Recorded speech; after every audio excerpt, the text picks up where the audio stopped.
Hello, I'm Wander001 and this is my review of the Garmin Friction Mount 2.0, I'm going to call it, because I did do a Garmin Friction Mount review, which I will link over there.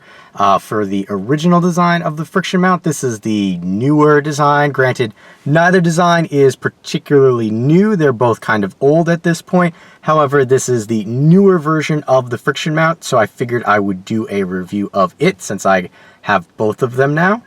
To start, you have a overall dimension of 3.5 from the base here to the top of the ball joint, with a overall depth from beanbag to beanbag of 7 inches.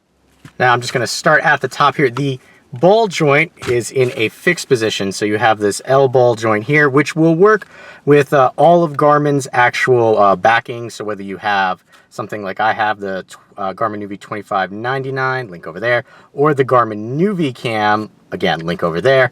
Both of them have a different style backing, but both of them are the ball joint design. So while the backing is a little different, they both fit over this very nicely. Now, the L-shaped ball joint is detachable. However, first you have to move the locking mechanism here, which will then allow you to actuate the lever lock here. So pressing down on the lever lock allows you to remove it for easy storage. And when you want to put it back, you just slip it in, and the L lever lock there holds it in place. Now, this is also how you can adjust or pivot, and you can hear that ratcheting sound, the lever lock system. And then once you get it into place, you just push that locking mechanism forward, and you kind of have a stiffer locked in position. Now, the top bag here is a beanbag style. So it's a canvas material that's filled with what I'm going to call metal fragments. And the reason I say that is, if I bring over this little emergency light here, which has a large magnet on the back, you can see there that it's actually pulling on the corner there. Now, I'll do that on each of the corners.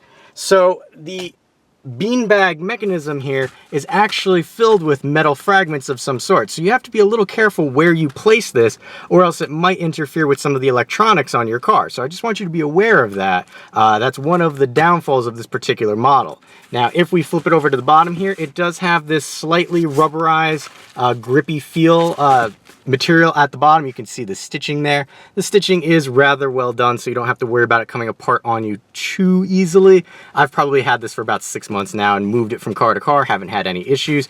You will notice that there are 4 screws that hold the locking mechanism to the actual stand itself. And again, the beauty of this is I have it right now just sitting on top of my dashboard there, but I can move it over to the corner. Well, granted, that one not so much, but like right there, you notice it kind of conforms to the shape of where you put it.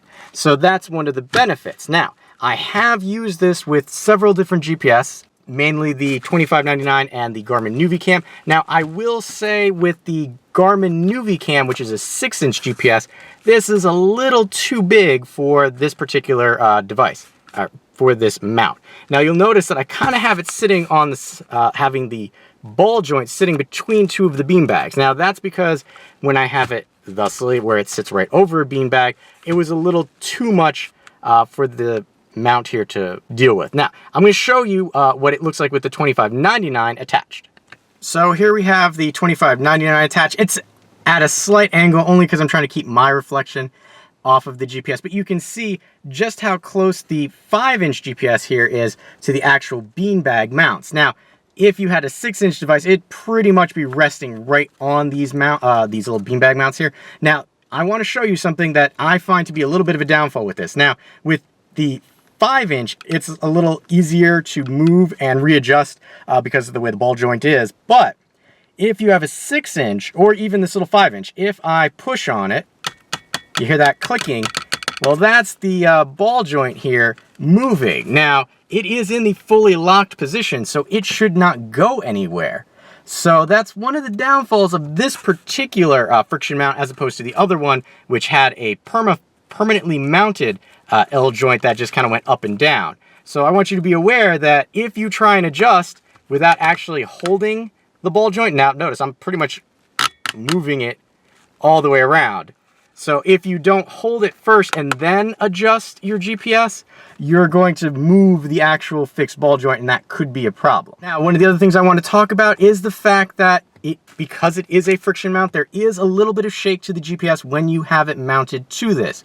Now, when I did the other friction mount, I tried to videotape and it didn't really translate very well. So what I'll do is I will link to some video footage from the Garmin NuviCam video camera so that you can actually see the shake of the screen. It'll give you a better idea of how much wiggle there is with this. With those few caveats, it actually is a really good friction mount if you can avoid placing it in a place where the metal shavings inside here will affect any of your equipment, and the little bit of wiggle, and the fact that this does not actually stay as sturdily as I would like it to for a locking mechanism of this sort. But aside from that, for a $15 friction mount, depending on where you get it, it's really good if you are in a state that does not allow you to have window mounted GPS or other items. So if you're in one of those situations, or maybe you just don't want something on your windshield, I would highly recommend checking out the Garmin Friction Mount 2.0 here.